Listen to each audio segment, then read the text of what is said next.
Hello बच्चों, आप सभी का स्वागत है अपने आदर्श कोचिंग सेंटर चैनल में। और आज हम करेंगे मध्यकालीन इतिहास 12वीं क्लास की बुक का नया अध्याय प्रारंभ, जिसका नाम क्या है बेटा? उपनिवेशवाद और देहात। बेटा ये अध्याय नंबर हमारा 9वां रहने वाला है, जिसका नाम क्या है बेटा? उपनिवेशवाद और देहात। बेटा उपनिवेश का मतलब क्या होता है? जब बेटा कोई क्षेत्र या कोई देश किसी का गुलाम होता है तो उसे क्या कहते हैं? उपनिवेश कहते हैं। और बेटा और क्षेत्र को गुलाम बनाना क्या कहलाता है? उपनिवेशवाद कहलाता है। क्या कहलाता है? एक को गुलाम बनाया, औरों को गुलाम बनाओ, औरों को गुलाम बनाओ, तो बेटा इसे क्या कहते हैं? उपनिवेशवाद कहते हैं। मतलब उस जगह को अपने में विलय कर लेना या अपना साम्राज्य वहां पर स्थापित कर देना क्या कहलाता है? उपनिवेश कहलाता है। क्या कहलाता है? उपनिवेश कहलाता है। जैसे भारत किसका उपनिवेश था बेटा? ब्रिटिश का था। तो बेटा जो ब्रिटिश लोग थे वो क्या है बेटा? गांवों के जो देहाती इलाके हैं उन पर भी क्या है बेटा? अपना नियंत्रण स्थापित करने का प्रयत्न करने लगे थे। चलिए बेटा एक एक क्वेश्चन को ध्यान से पढ़ते हैं और समझते हैं जो परीक्षा के दृष्टिकोण से महत्वपूर्ण है। और बेटा ये वीडियो के अंदर वो सभी महत्वपूर्ण प्रश्न कराए जाएंगे जो परीक्षा के दृष्टिकोण से अत्यंत महत्वपूर्ण होंगे। आपके पेपर की तैयारी अब हमारी जिम्मेदारी। उपनिवेशवाद और देहात को समझने के लिए हमें कौन से स्रोत मिले हैं? बेटा आप किस स्रोतों के आधार पे कह सकते हो कि जो ब्रिटिश है उन्होंने देहाती इलाकों को पर भी अपना नियंत्रण स्थापित करने का प्रयत्न किया था। चलिए बेटा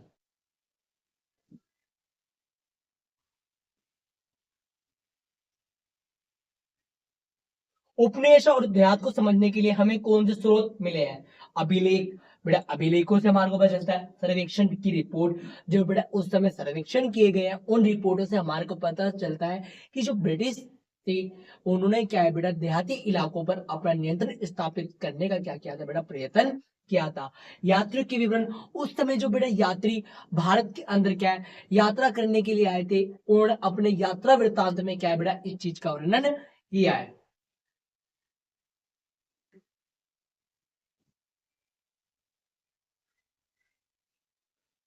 बेटा ईस्ट मरारी बंदोबस्त क्या थी? बेटा कर एकत्रित करने की ये एक प्रणाली थी। बेटा राजस्व एकत्रित करने की एक प्रणाली थी।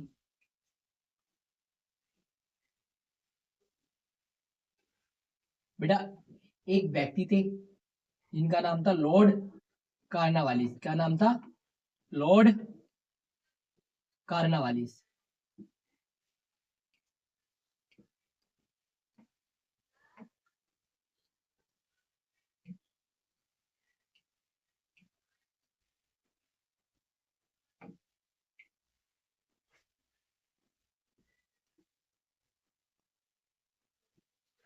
बेटा तीन प्रकार की प्रणाली थी। एक का नाम था महल वाड़ी और तीसरी का नाम क्या था? रैयतवाड़ी। बेटा तीन राजस्व प्रणाली कौन कौन सी थी बेटा? एक थी बेटा क्या? स्थायी बंदोबस्त प्रणाली, जिसे हम क्या है बेटा? इस्तेमारी बंदोबस्त भी कहते हैं। और दूसरी का नाम क्या है बेटा? रैयत वाड़ी। और तीसरी का नाम क्या है बेटा? महल वाड़ी। बेटा इस अध्याय के अंदर एक एक विधि के बारे में क्या डिटेल के अंदर हम पढ़ेंगे। चलिए बेटा सबसे पहले पढ़ते हैं इस्तेमारी बंदोबस्त। बेटा इस्तेमारी बंदोबस्त लाने वाले कौन थे बेटा?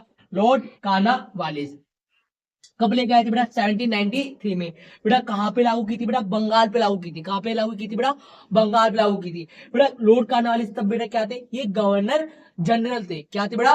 गवर्नर जनरल थे। सन 1793 में इस्तेमारी बंदोबस्त लागू की गई थी। ईस्ट इंडिया कंपनी ने राजस्व की राशि निश्चित कर दी थी जो प्रत्येक जमींदार को अदा करनी होती थी।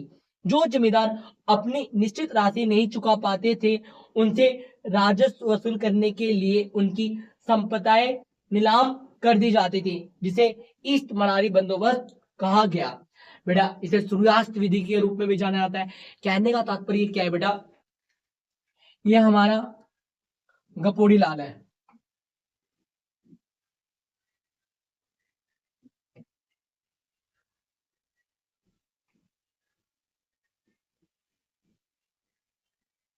बेटा इसको क्या है बेटा? काम दिया गया है, जाओ भाई गांव वालों से क्या है? टैक्स लेके आओ। इसको क्या है बेटा? गांव वालों से क्या लेके आना है? कर लेके आना है। क्या लेके आना है? कर। अंग्रेजों ने बोला भैया देखो जितना पैसा लेके आना लेके आ, पर हमारे को क्या है बेटा 100 रुपए ला दे। जस्ट एग्जाम्पल दे रहा हूं बेटा, दर निश्चित कर दी कि आपको 100 रुपए लेके आने हैं। ठीक है, ये जमींदार जाएगा और उधर के किसानों से क्या है बेटा राजस्व एकत्रित करेगा, और वो राजस्व क्या है बेटा एक निर्धारित तारीख तक सूर्य ढलने से पहले, अगर मान लो बेटा ये कह देगा कि 31 मार्च, 31 मार्च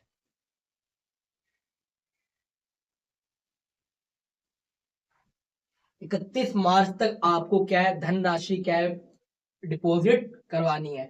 अगर बेटा 31 मार्च की दिन सूर्य ढल गया और राशि जमा नहीं हुई तो बेटा क्या है उसकी संपदाएं नीलाम कर दी जाती थी। तो बेटा ये इस तुम्हारी बंदोबस्त थी। अंग्रेजों ने इसके अंदर क्या करा था बेटा, जो राजस्व की दरें निश्चित कर दी, चाहे फसल बढ़े या घटे उन्हें मतलब नहीं है, राशि निश्चित कर दी, इतना आपको क्या है बेटा राजस्व देना पड़ेगा। और बेटा कर एकत्रित करने का जिम्मा किसको सौंपा था बेटा, जमींदार को। और ये प्रणाली कौन लेके आया था, लॉर्ड कानावाली से। उसके सबसे पहले कहा लागू किया गया था बंगाल में। चलिए बेटा नेक्स्ट क्वेश्चन पे।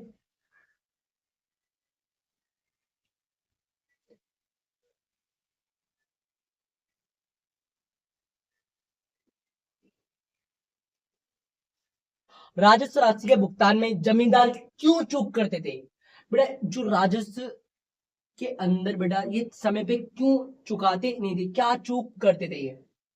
चलिए बेटा, प्रारंभिक मांगे में बहुत ऊंची थी बेटा, जो स्टार्टिंग में जो ब्रिटिश लोग थे उन्होंने जो दरें रखी थी बेटा राजस्व की वो बहुत ज्यादा अधिक थी। बेटा आप सोचो बेटा, ऐसे क्षेत्र में जमींदार को नियुक्त किया गया जहां पे बेटा उस समय क्या पड़ गया, सूखा पड़ गया, और कहा गया कि आप धनराशि एकत्रित करके लेके आओ। बेटा किसान कहां से धन देंगे, जब बेटा किसान जमींदार को धन नहीं दे पाएंगे तो जमींदार वो धन ब्रिटिश लोगों तक कैसे पहुंचा पाएंगे। तो इस कारण क्या है बेटा, जो जमींदार है वो धन एकत्रित करने में क्या है इकट्ठा करके ब्रिटिश लोगों को क्या है बेटा दे नहीं पाते थे, जिस कारण क्या होती थी चूक हो जाती थी। 1790 के दशक में कृषि की उपज की कीमत बहुत कम थी, मतलब बेटा बहुत कम पैसे मिलते थे, जिससे कि किसान जमींदारों के राजस्व नहीं दे पा रहे थे, और जमींदार अंग्रेजों को नहीं दे पा रहे थे। जो बेटा जमींदार है वो अंग्रेजों को धनराशि नहीं चुका पा रहे थे, क्योंकि इतनी उपज ही नहीं हो पा रही थी कि बेटा जिससे क्या है किसानों का मूल निकल सके, जितनी धनराशि निकली है उनको उतनी धनराशि मिल सके। जब बेटा किसानों को मुनाफा नहीं हो रहा तो बेटा वो राजस्व कहां से जमींदारों दे पाएंगे, जब किसान के पास नहीं है तो जमींदार कहां से राजस्व लाके देंगे। तो भैया अंग्रेजों ने बोल दिया हमें मतलब नहीं है, हमने आपको नियुक्त किया, हमारे को लेके आओ, वरना किसी और को जमींदार बना दे।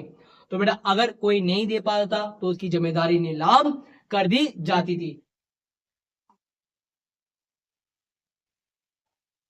सूर्यास्त विधि, बेटा सूर्यास्त विधि क्या थी बेटा, अभी आपको इस कानून के अनुसार निश्चित तारीख को सूर्य अस्त होने से पहले भुगतान करना होता था, अगर नहीं कर पाया तो उसकी भूमि नीलाम कर दी जाती थी। भूमि का इस्तेमाल बंदोबस्त किसके द्वारा और कहां लागू किया गया था, सभी कमेंट सेक्शन में बताएंगे कि इस्तेमाली बंदोबस्त कब लागू हुई थी और सबसे पहले कहां हुई थी और किसने की थी। फटाफट इसका आंसर कमेंट बॉक्स में भर दीजिए।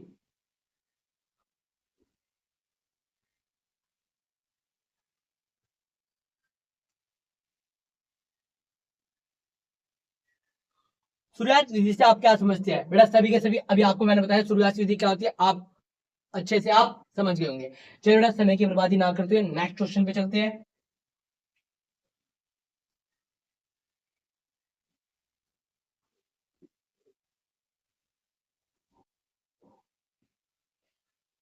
जोतदार कौन थे, धनी किसानों के वर्ग को जोतदार कहा जाता है, ये जमींदारों से शक्तिशाली वर्ग था।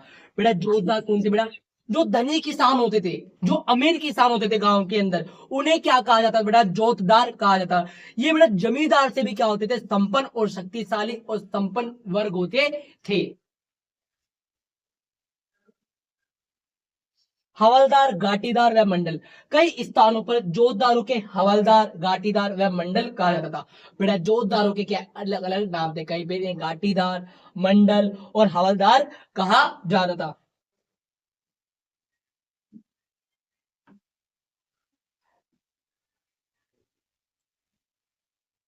जोतदार नीलामी में की गई जमीनों को खरीद लेते थे। जोतदारों के उदय से जमींदारों की स्थिति कमजोर हो गई। बेटा जब नीलामी होती थी जमींदारी की, तो बेटा ये क्या करते थे बेटा, जो जमींदारी की नीलामी हो रही है उसको क्या कर लेते, खरीद लेते थे। अमला किसे कहते हैं बेटा, अमला क्या है, राजस्व एकत्रित करने के लिए जमींदार का एक अधिकारी जिसे अमला कहा जाता था।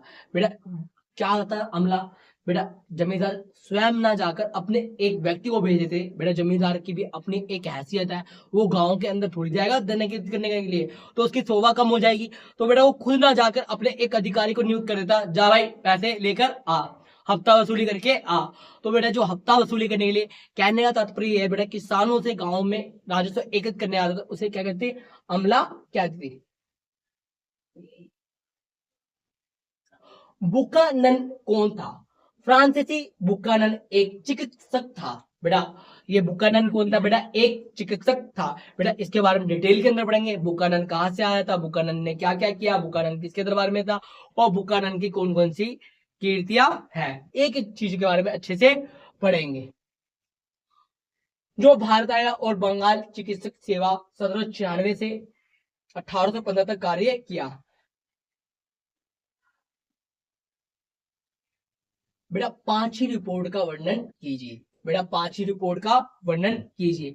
बेटा ये क्वेश्चन इतना अत्यंत महत्वपूर्ण क्वेश्चन है कि परीक्षा के दृष्टिकोण के अंदर ये 8 नंबर के अंदर भी आ सकता है। बेटा पांचवी रिपोर्ट क्या थी बेटा, बेटा जो भारत के लोग थे, जो क्या थे बेटा, अंग्रेजों से, अंग्रेज अधिकारी थे, जमींदार प्रथा से, या जमींदार खुद अंग्रेजों से परेशान थे, उसके अंदर याचिका और प्रार्थनाओं की क्या थी बेटा, सूची थी, जिसे क्या कहा गया था बेटा, पांचवी रिपोर्ट कहा गया था। क्या कहा गया था, पांचवी रिपोर्ट। पांचवी रिपोर्ट सन 1813 में ब्रिटिश संसद में पेश की गई थी। ये उन रिपोर्टों में से एक पांचवी रिपोर्ट थी जो भारत में ईस्ट इंडिया कंपनी के प्रशासन तथा क्रियाकलापों के विषय में तैयार की गई थी, जिसे अक्सर पांचवी रिपोर्ट के नाम से जाना जाता है। बेटा इसमें क्या था बेटा, ईस्ट इंडिया कंपनी के कार्य का लेखा जोखा था, कि ईस्ट इंडिया कंपनी किस प्रकार से प्रशासन कर रही है, क्या प्रशासन ठीक से कर रही है या नहीं कर रही। इस रिपोर्ट में क्या था बेटा, इस चीज का वर्णन था। बेटा ये ब्रिटिश पार्लियामेंट में कब पेश की गई थी बेटा, 1813 में। पांचवी रिपोर्ट 1002 पृष्ठ में लिखी गई थी। इसके 800 से अधिक पृष्ठ परिशिष्टों के थे, जिसमें जमींदार और रेतों की अर्जियां, भिन्न भिन्न जिलों के कलेक्टरों की रिपोर्ट, राजस्व विवरणों से संबंधित थी। बेटा इसके अंदर 1002 पृष्ठ थे, और अधिकांश में क्या बेटा, रेत और जमींदारों की क्या थी बेटा, अर्जियां थी। सांख्यिकी, तालिकाएं और अधिकारी द्वारा बंगाल और मद्रास के राजस्व तथा न्यायिक प्रशासन पर लिखित टिप्पणियां शामिल थी। इसके अंदर बेटा पूछा जाए कि पांचवी रिपोर्ट में बेटा कितने पृष्ठ थे, 1002। उसके बारे में क्या क्या था बेटा, इस पांचवी रिपोर्ट में बेटा 1002 पृष्ठ में किसान और जमींदार की समस्या, ठीक है, जो अर्जियां लगाई थी, और सांख्यिकी, और बंगाल और मद्रास में किस प्रकार का शासन चलाया जा रहा है, राजस्व का और न्यायिक का, सब चीजों का ईस्ट इंडिया कंपनी का लेखा जोखा इस रिपोर्ट के अंदर था। कितने पृष्ठ थे, 1002। कब पेश हुई, 1813 में।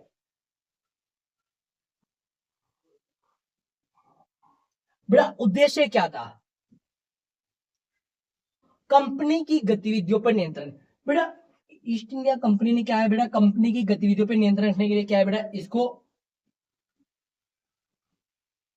कंपनी ने जब से 1765 के दशक में जब बंगाल पर अपनी कंपनी स्थापित की थी, तभी से इंग्लैंड में कंपनी के क्रियाकलापों पर से नजर रखी जाने लगी थी। बेटा क्या है बेटा, 1765 में आपको पता है बेटा बक्सर का जो 1764 में हुआ था, और 1765 में बेटा इलाहाबाद की संधि के द्वारा क्या है बेटा, इनको दीवानी मिली थी। मतलब राजस्व एकत्रित करने के लिए क्या है बेटा, इनको कार्य सौंप दिया गया था कि अब भारत के लोगों से क्या है बेटा, राजस्व एकत्रित कर सकते हैं। तभी से बेटा क्या है, ईस्ट इंडिया कंपनी के लिए क्या है, ब्रिटिश पार्लियामेंट में और ब्रिटिश जो उद्योगपति थे वो क्या है बेटा, ईस्ट इंडिया कंपनी के क्रियाकलापों पे क्या है बेटा, नजर गड़ा के बैठे थे। तो बेटा उसी चीज के विवरण के लिए क्या है बेटा, एक रिपोर्ट पेश की थी, जिसे क्या कहा गया, पांचवी रिपोर्ट कहा गया था।